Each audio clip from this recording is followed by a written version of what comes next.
마라나타 내가 매일 기쁘게 순례의 길 걸어가고 계시지요. 교회에서 많은 은혜스러운 일들이 진행되므로 하나님의 일하심을 경험하지만 동시에 약한 곳으로 사단이 끊임없이 공격을 해오기 때문에 또 우리의 영적 싸움도 치열할 거라는 생각이 듭니다. 본인을 위해서 기도해 주시고 다른 사람을 위해서도 기도해 주십시오.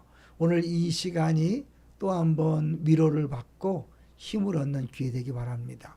우리들이 잘 변하지 않는 진짜 이유. 가끔 우리가 이제 이 변화에 대해서 이야기하는데요. 최근에 이런 책이 있더라고요. 저 Real Reason People Want.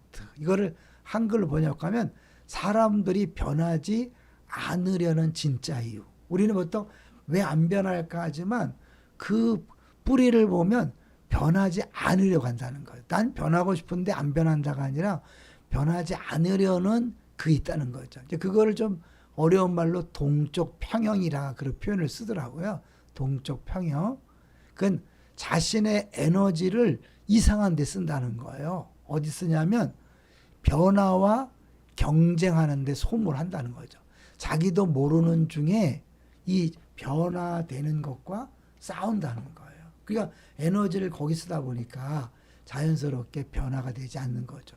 이 무의식 중에 사람들은 무의식 중에 변화되었을 때 나타날 결과를 두려워한다는 거예요.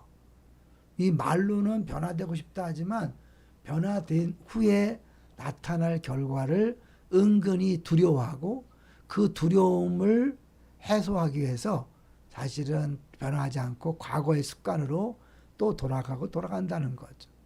이 어떤 기자가 그런 말을 하더라고요. 기자로 있다가 다른 직업으로 바꿨을 때 잉크물이 빠지는데 최소한 2, 3년은 걸린다. 그 자체가 이제 변화에 대한 적응이 어렵다는 걸 이야기하는 거잖아요. 그런 거 하면 그거 아세요? 운동선수들이 힘을 빼는데 무려 10년이 걸린다. 왜냐하면 이 변화라는 건요.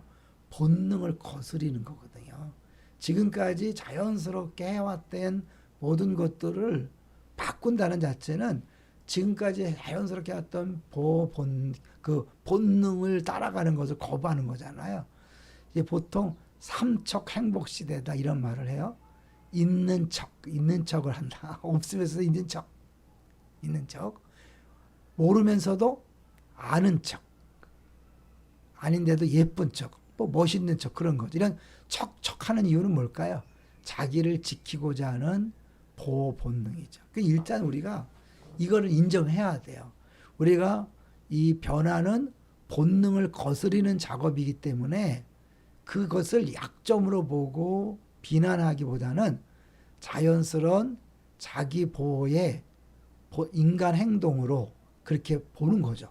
그래야 죄책감도 안 들고 남 지적하고 하는 것이 아니죠. 있는 그대로 솔직하게 왜 변화되고 싶지 않은지를 이야기할 수 있는 분위기를 만드는 게 중요하죠.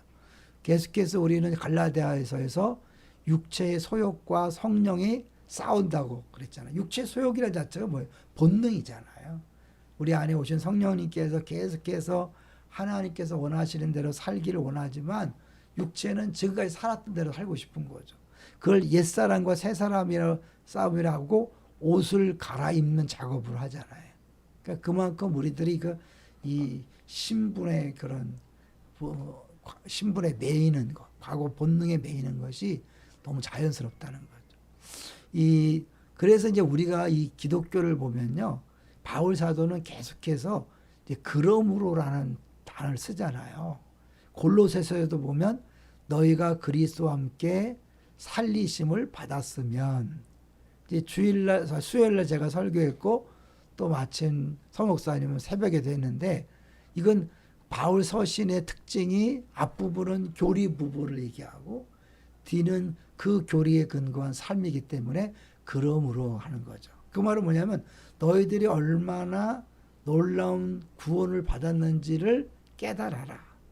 깨달았으면 이렇게 살아라. 근데 이게 우리가 잘 모르는 거예요. 이게 변화되는 것에 대한 두려움만 있지 변화된 다음에 주어지는 그 어마어마한 것들을 모르는 거죠. 우리가 이미 받은 것, 주어진 것, 지금 누리는 것, 앞으로 누릴 것. 그래서 너희가 그리스도와 함께 살리심 받았으면 이미 예수 그리스도와 함께 죽고 부활하고 승천했다는 그 사실을 분명히 알 때 우리는 기쁨으로 다른 삶을 살아갈 수 있는 거죠. 이 수요일 날 사실 요걸 준비했다가 빨리 끝내려고 하다가 못했어요. 같이 아까 나눠보면 이제 영어는 뭐 여러분 아시겠지만 팀켈러 목사님의 설교문에서 제가 인용할 때 영어를 이렇게 그대로 따오는데요. 복음이다. 복음이란 당신에게 예수는 누구입니까? 그는 당신 스스로를 이해할 수 있는 유일한 방법이다. 뭐냐면 예수님이 나에게 어떠한 존재인가가 내가 누구인가를 아는 방법이라는 거죠. 그 다음에 히말라야 산맥, 그랜드 캐년을 이야기하고 복음을 바라볼 때 이건 사람이 생각해낼 만한 게 아니다. 그 다음에 결국 우리의 모든 문제는 그 문제의 핵심을 복음을 통해서만 진정 깨달을 수 있고 그럴 때 변화가 가능한 거죠. 또 하나 이렇게 같이 보면요. 이어지는 말씀인데 우리의 생명이신 그리스도께서 그때 너희도 그와 함께 영광 중에 나타나리라. 미래에 되어질 일이죠. 이미 우리에게 상속자의 신분은 주어졌지만 완벽한 상속자, 완벽한 통치자는 기다리고 있는 거죠.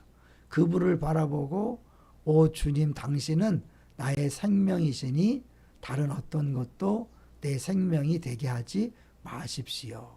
내가 변화를 두려워하는 것 그 이면에는 내가 주님 외에 다른 것을 생명으로 붙잡고 살아왔기 때문에 그걸 놓기가 어려운 거죠. 그걸 놓으려면 이 복음 안에 주어진 진짜 생명, 진짜 주어진 것, 받은 것을 내가 더 깊이 분명하게 깨달으면 그게 작게 보이는 거잖아요. 그러면서 정체성의 문제고 더 나아가서 복음 안에서 우리에게 주어진 것이 무엇인지를 더 분명하게 알 때 내가 그동안 본능적으로 잡고 있었던 생명이라고 여겼던 것들을 과감히 던져버리고 우리가 새로운 삶, 세상과 다른 삶을 넉넉히 살아갈 수 있는 거죠. 자꾸 생각하셔야 합니다. 자꾸 의식하셔야 합니다. 그런 의미에서 말씀을 더 보시고 자꾸 묵상하고 바라보고 사모하다 보면 그것을 사랑하게 되고 더 사모하게 되고 그러면서 자연스럽게 세상에 믿고 의지하던 것들을 내려놓고 그러다 보면 멋진 그리스도인으로 변화되는 것이고 세상 사람들이 이해할 수 없는 삶을 살게 되는 것이죠. 할렐루야. 우리 그 사이에 우리